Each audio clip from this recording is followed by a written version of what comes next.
Jesus está vivo, Ele está presente no meio da igreja. Aleluia! E na vida do crente ressuscitou.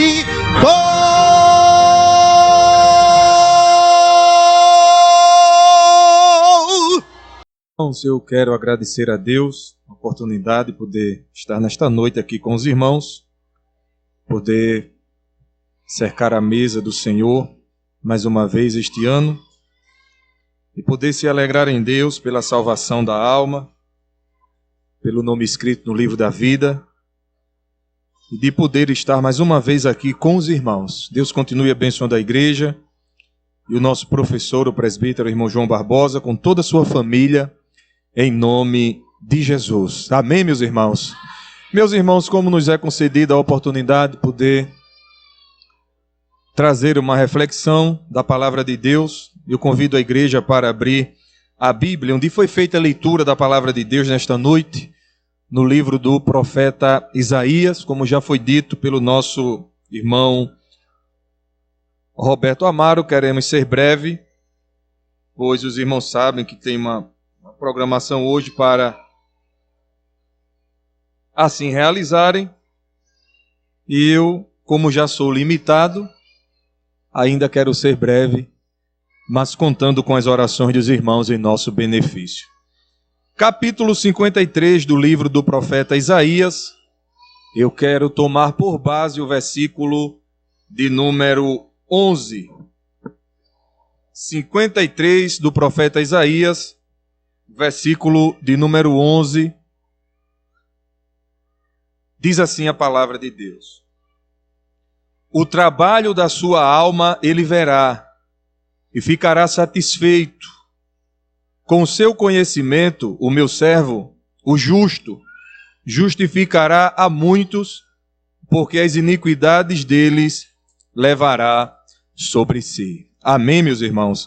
Que Deus em Cristo aplique a sua palavra no coração dos irmãos da igreja, no nosso coração, aqui nesta noite, em nome de Jesus. Como já disse, não vou tecer comentário em palavra introdutória, trazer questão contextual do livro, mas, como é bem observado pelos irmãos, o capítulo de número 53 do livro do profeta Isaías é um capítulo muito lido em trabalhos como esse, trabalho de Santa Ceia, apesar que também é um capítulo evangelístico, porque o profeta começa pregando, dizendo quem deu crédito à nossa pregação e a quem se manifestou o braço do Senhor. E daí então ele começa expondo uma palavra evangelística. Só que também é do conhecimento dos irmãos que o profeta ele traz uma revelação acerca do sofrimento do Senhor Jesus, do Messias, é tão profetizado por ele mesmo. Mas o versículo 11, que é o versículo que nós queremos tomar por base,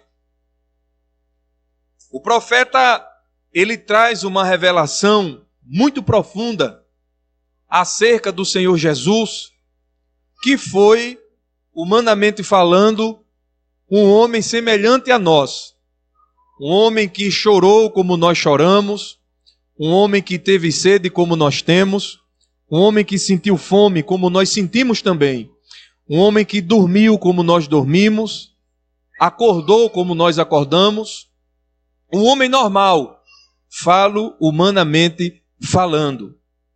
O próprio profeta diz que ele foi experimentado nos trabalhos.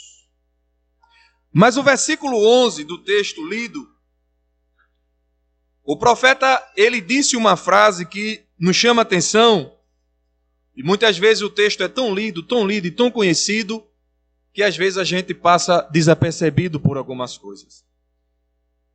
Ele diz assim: o trabalho da sua alma ele verá e ficará satisfeito.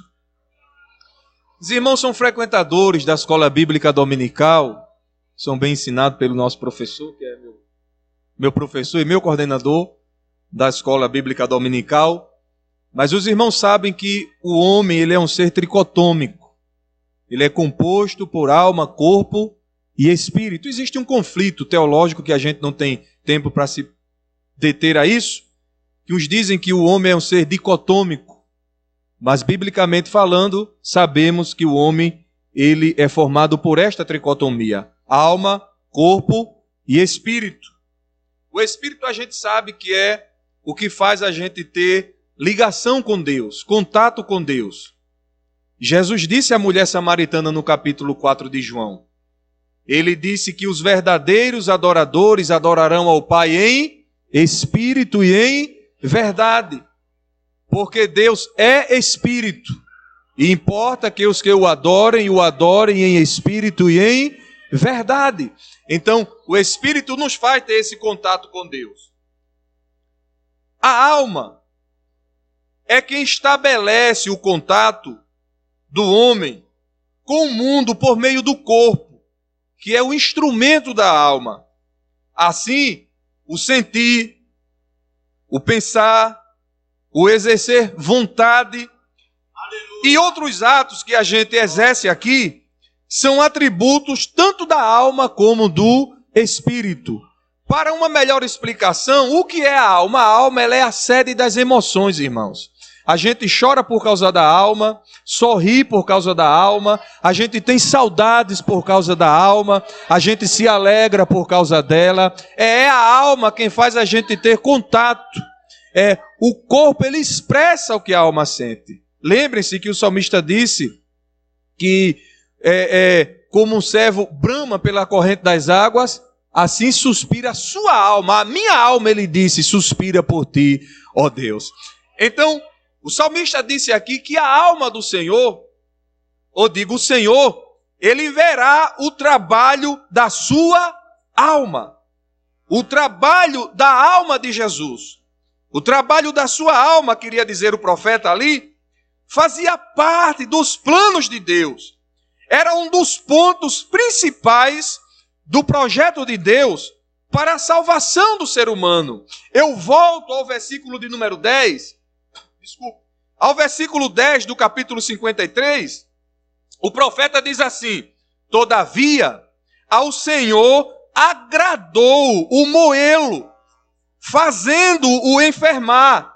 E diz assim o profeta: quando a sua alma se puser por expiação do pecado, verá a sua posteridade, prolongará os dias, e o bom prazer do Senhor prosperará na sua mão. Então, veja que o profeta, ele tem uma visão acerca desse trabalho de Jesus. E esse versículo 3, que a gente observa na versão corrigida, eu tive a curiosidade de observá-lo na nova versão transformadora. Desculpe. E a versão transformadora, ela diz assim no versículo 10, preste atenção: fazia parte do plano do Senhor esmagá-lo e causar-lhe dor. Quando, porém, sua vida for entregue como oferta pelo pecado, ele terá muitos descendentes, terá vida longa, obrigado, e o plano do Senhor prosperará na sua mão. Agora a gente entende porque o profeta disse assim: ao Senhor agradou o moê-lo. A versão transformadora diz assim: fazia parte do plano do Senhor esmagá-lo. Então, humanamente falando, sabendo que ele ia passar por dores, irmãos, por sofrimento, mas fazia parte do plano de Deus esmagar a Jesus naquele sofrimento ali. O corpo físico, humano, a carne, fazia parte do plano de Deus esmagá-lo. Veja, por isso Jesus, com a alma cheia de tristeza, ele disse, no capítulo de número 26, o versículo de número 39 do evangelho que Mateus escreveu, capítulo de número 26, O versículo de número 39, veja como é tremenda a Bíblia. Diz assim, versículo 38. Então lhes disse, a minha alma, veja, está cheia de tristeza. Lembre-se que falamos que a alma, ela é a sede das emoções. Se nós sentimos tristeza, é porque dentro de nós a alma está triste. Então o corpo revela o que a alma está dizendo dentro da gente. E Jesus, como homem, ele sentiu tristeza. E uma tristeza profunda, porque ele diz assim, a minha alma está cheia de tristeza até a morte. Ficai aqui, disse ele aos discípulos, e vigiai comigo. Mas o versículo 39 diz assim, e indo um pouco adiante, prostrou-se sobre o seu rosto, orando e dizendo, meu Pai, se é possível, passa de mim este cálice, todavia não seja como eu quero, mas como tu.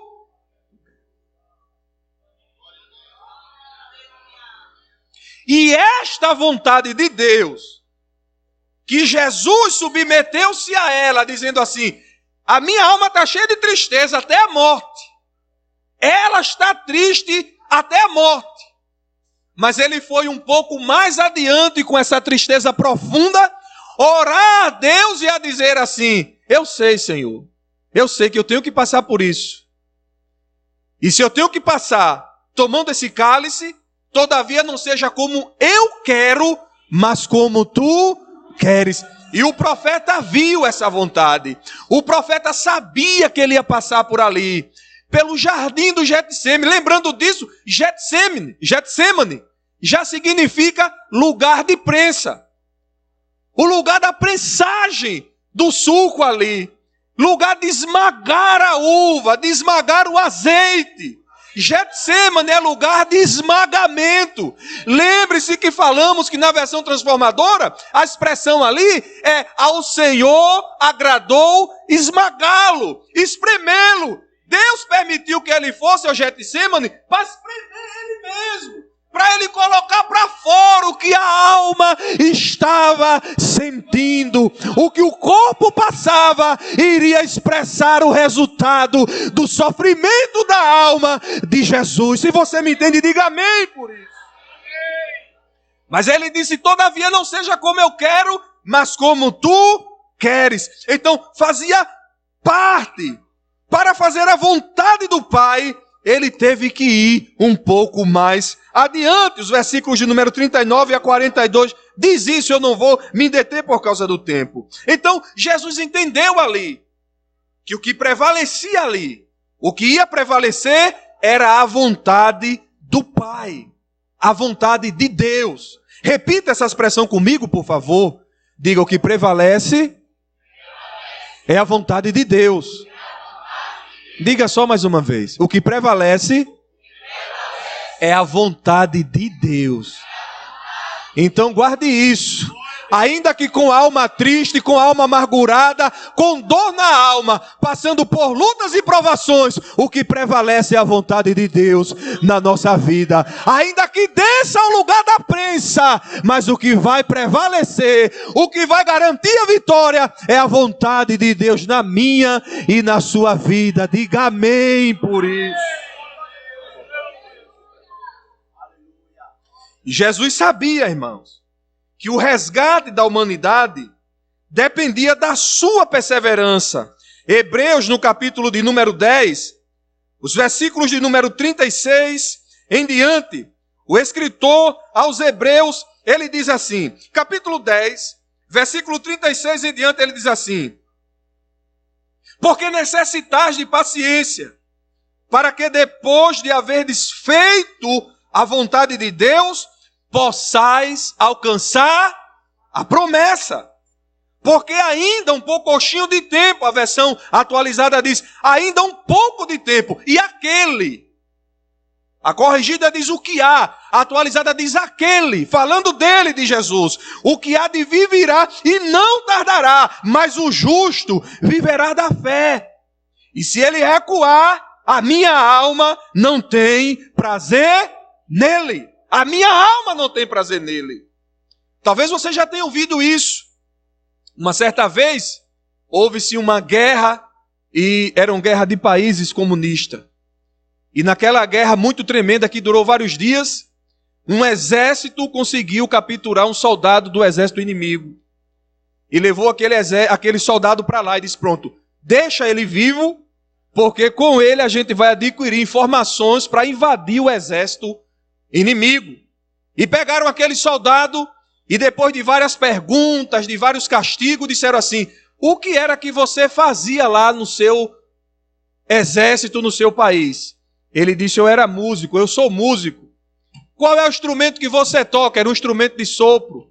E disse, traz um instrumento e dá a ele aí. Deram um instrumento a ele. E disse, soldado, toca aí no teu instrumento. Como é que se faz para baixar? Ele tocava para baixar. Como é que se toca para se levantar? Ele tocava para se levantar. Como é que se toca para atirar? Ele tocava para atirar. Como é que se toca para ir à direita? Ele tocava para a direita. Como é que se toca para ir para a esquerda? Ele dava o toque da esquerda. Como é que se toca para ir para frente? Ele tocava como era que ia para frente. E depois de muitas horas assim, ele já cansado, se levantou de lá e disse assim, soldado, faltou um toque. Ele disse, não, todos os toques foram dados. Ele disse, faltou um, o toque de recuada. Ele disse, lá no meu país, no meu exército, não existe o toque de recuada. Lá só existe o toque de avançar, o toque de ir para frente. Ainda que sofrido, que sangrando, que morrendo, nós só conhecemos o toque de avançar, de avançar, de avançar. A vitória é para aquele que vai até o fim e que se rende à vontade de Deus. Jesus sabia disso. Jesus sabia disso, irmãos. Sabia disso. Voltando ao versículo de número 11 ainda, do capítulo 53, o profeta, ele disse assim, capítulo 53 ainda, no versículo 11, ele diz assim, o trabalho da sua alma ele verá, e ficará satisfeito, com o seu conhecimento, meu servo, o justo, justificará muitos. Porque as iniquidades de muito ele levará sobre si. Mas a primeira parte, repito, ele diz que o trabalho da sua alma ele verá. Os versículos 4 diz que ele foi ferido e oprimido. Veja que lemos o capítulo 26 de Mateus, dizendo no capítulo de número 42 do capítulo 26, capítulo 26, verso 42 de Mateus, que ele foi segunda vez dizendo que faça a tua vontade. Ele foi a terceira vez, disse o evangelista no versículo 44, dizendo as mesmas palavras. As mesmas palavras. Era como que ele soubesse o resultado do trabalho da sua alma. Depois do seu sofrimento e morte, irmãos, Jesus ressuscitou. E tem visto o trabalho da sua alma. A expressão o trabalho da sua alma não está se referindo a minha nem a sua não. É o trabalho da alma de Jesus mesmo. Me permita dizer para você aqui nesta noite, que veio para esse culto de Santa Ceia, você que muitas vezes se sente fraco, cabisbaixo, há momento, irmão, na vida do crente que dá vontade de parar. É verdade que é um momento, é uma vontade contrária. Mas chega esse momento, momentos de dúvida, momento de dor, momento de tristeza, de perseguição. Há momento que a gente pensa em baixar as armas. Mas me permita dizer para você nesta noite, que você é resultado do trabalho da alma de Jesus. Você é resultado daquele sofrimento. O trabalho da sua alma ele verá. Jesus, ele olha do seu trono para a congregação que está aqui conhecida como Barro Vermelho, olha para os conjuntos, olha para os obreiros, olha para a comissão e diz a Deus, está ali o resultado do trabalho da minha alma. Você está aqui porque um dia ele foi esmagado, foi do agrado de Deus esmagar ele, mas aquele esmago, aquela prensagem resultou em uma congregação cheia de graça, de crentes batizados com o Espírito Santo, dando glória a Deus e aleluia, e aguardando a vinda gloriosa de Jesus. Levanta a tua mão, glorifica a Ele. Você é resultado do trabalho da alma de Jesus. Quando você pensar em parar, pensar em desistir, dizer hoje eu não vou para a igreja, hoje eu não vou ao culto, feche seus olhos e se lembre e diga assim: peraí, eu sou o resultado do trabalho da alma de Jesus.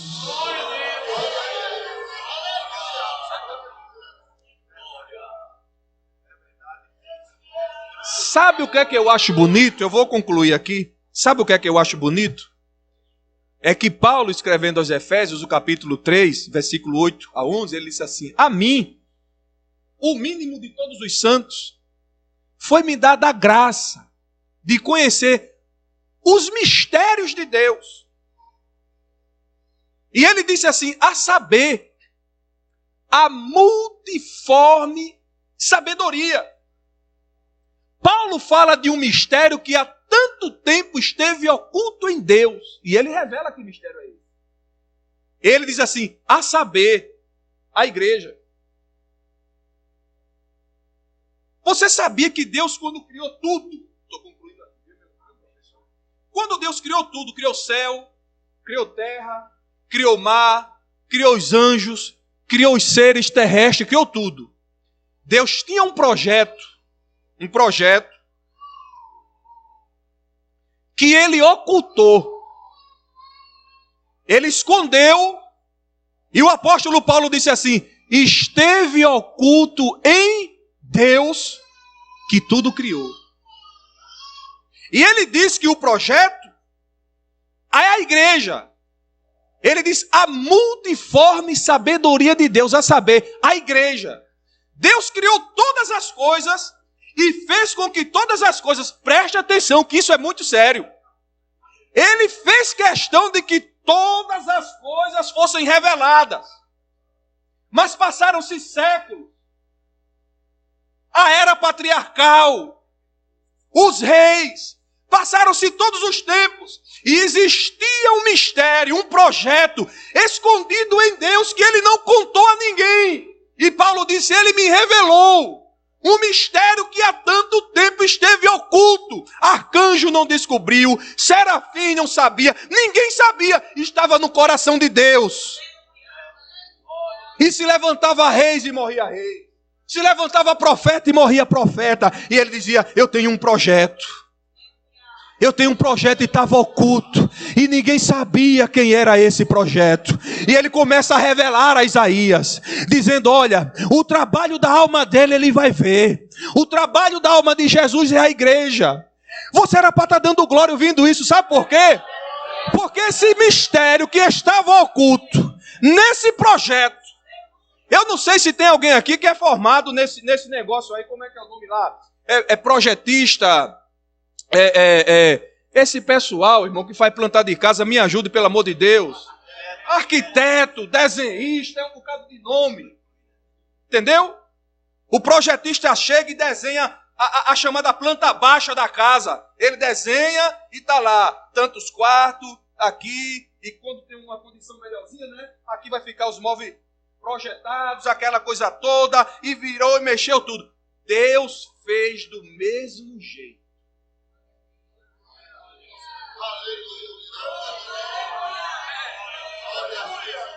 Ele preparou uma planta baixa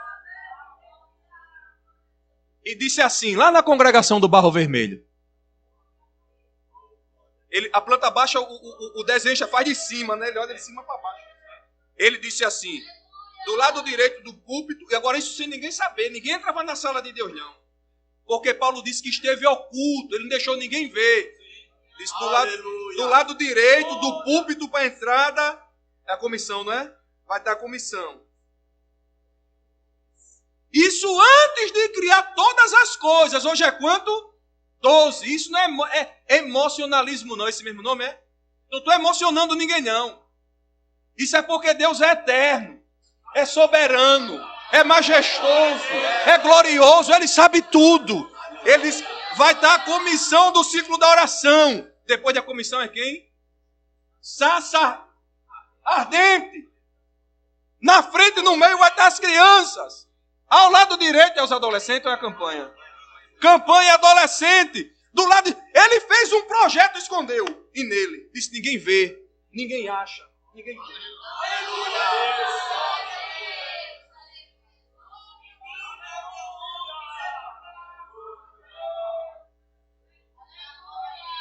Vou concluir agora. Muita gente coça a cabeça, porque às vezes faz um projeto e gasta, paga caro, porque é caro. De repente anda numa cidade nova, vê uma casa da merminha. O projetista disse, eu vou ganhar 2 vezes e desenha a mesma casa. Mas a igreja de Jesus, Satanás bateu para encontrar a planta. Ele pegou o rolo assim, enrolou, anotou e colocou, escondeu nele. Aqui ninguém vê, Satanás. Vai chegar um dia que eu vou levantar a minha igreja na terra.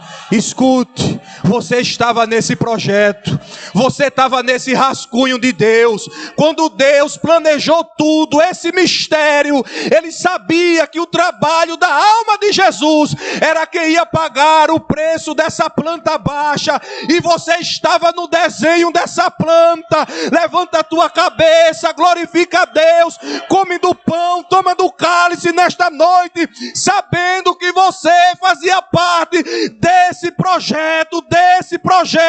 Se você está vivo, se você está viva e está aqui nesta noite, é porque você fazia parte desse projeto e estava escondido no coração de Deus. Levanta a tua mão, glorifica Ele, agradece a Ele nesta noite, porque Ele já te via no projeto, Ele já tinha colocado a você no projeto de Deus. Agradeça a Ele nesta noite, porque Ele pagou caro, Ele pagou com a alma do Filho dEle, para que você estivesse aqui nesta noite. Que Deus em Cristo abençoe a igreja. Que Deus abençoe os irmãos, que a gente cerque a mesa do Senhor nesta noite com alegria e saia daqui dizendo, eu sou resultado do trabalho da alma de Jesus, eu sou resultado do trabalho da alma de Jesus, eu não vou parar porque Ele não parou, Ele foi esmagado para que eu estivesse aqui, Ele vai olhar para mim quando eu estiver cansado, querendo parar, e vai dizer, não pare não, você é resultado do trabalho da minha alma, você é resultado do trabalho da minha alma, você é resultado do trabalho da alma de Jesus. Deus abençoe a igreja.